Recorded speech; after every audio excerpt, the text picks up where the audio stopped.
Welcome to Mouni media. Director Pandiraj. இவரை பசங்க பாண்டியராஜ் அப்படின்னு சொல்லுவாங்க. ஏன்னா இவர் முதல்ல டைரக்ஷன் பண்ண படம் பசங்க அப்படின்ற படம். இந்த படம் மிகப்பெரிய வெற்றி படமானதுனால இந்த படத்தினுடைய பேரே இவருக்கு நிக் நேமா மாறிடுச்சு. இவர் இது வரைக்கும் தமிழ் சினிமாவுக்கு 10 படங்கள் டைரக்ஷன் பண்ணியிருக்கிறாரு. அந்த படங்கள்லாம் என்னென்ன அப்படின்றத பார்க்கறதுக்கு முன்னாடி இவரை பற்றி முக்கியமான ஒரு சில விஷயங்களை பார்க்கலாம். இவர் முதல்ல ஆஃபீஸ் பாயா கே பாக்கியராஜ் கிட்ட தான் ஒர்க் பண்ணாரு. அதுக்கப்புறமா அவர் கூட சேர்ந்து சிறுகதையெல்லாம் எழுதியிருக்கிறாரு. அதுக்கப்புறமா டைரக்டர் சேரன் கிட்ட அசிஸ்டன்ட் டைரக்டரா சேர்ற வாய்ப்பு இவருக்கு கிடைக்குது. அடுத்தது தங்கர் பச்சன் கிட்டையும் சிம்பு தேவன் கிட்டையும் அசிஸ்டன்ட் டைரக்டரா ஒர்க் பண்ணியிருக்கிறாரு. தங்கர் பச்சன் டைரக்ஷன் பண்ண படங்களை ஏற்கனவே நம்ம சேனல்ல வீடியோ போட்டிருக்கோம். நீங்க பார்க்கலன்னு டிஸ்கிரிப்ஷன்ல லிங்க் கொடுத்துருக்கேன் பாருங்க.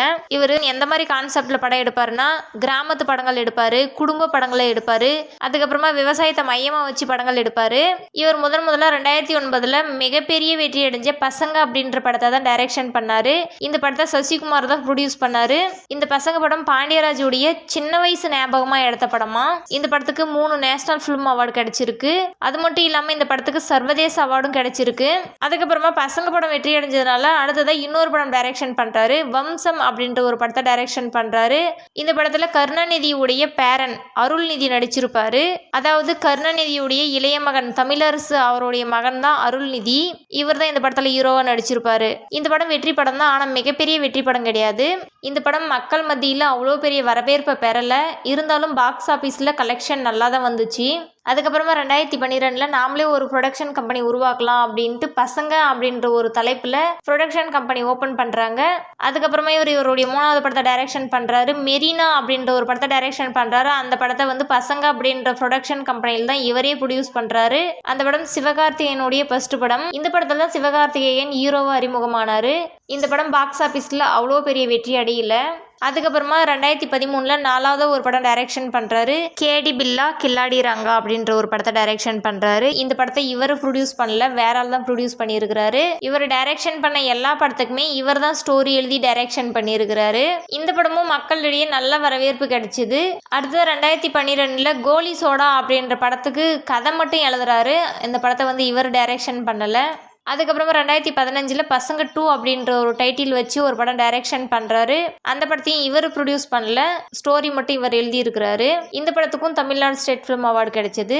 இந்த படத்தை சூர்யாவும் ஜோதிகாவும் சேர்ந்து ப்ரொடியூஸ் பண்ணியிருக்கிறாங்க. இவரும் கோ ப்ரொடியூசரா இருக்காரு. அடுத்தது 2016 சிலம்பரசன் நயன்தாரா வச்சு ஒரு படம் டைரக்ஷன் பண்றாரு. இது நம்ம ஆளு அப்படின்ற ஒரு படத்தை டைரக்ஷன் பண்றாரு. இந்த படத்துக்கும் இவர் தான் ஸ்டோரி எழுதியிருக்கிறாரு. இந்த படத்தை டி ராஜேந்தர் தான் ப்ரொடியூஸ் பண்ணியிருக்கிறாரு. இந்த படத்தினுடைய ஸ்டோரி எழுதுறது பாண்டியராஜ் தான். இந்த படம் ஒரு ஆவரேஜான வெற்றி படம். அதுக்கப்புறம் அதே வருஷம் கதகளி அப்படின்ற ஒரு படத்தை டைரக்ஷன் பண்றாரு. விசால ஹீரோ வச்சு டைரக்ஷன் பண்றாரு. இந்த படத்தை ப்ரொடியூஸ் பண்ணது பாண்டியராஜும் விசாலும் சேர்ந்து ப்ரொடியூஸ் பண்ணியிருப்பாங்க. இந்த படமும் வெற்றி படம்.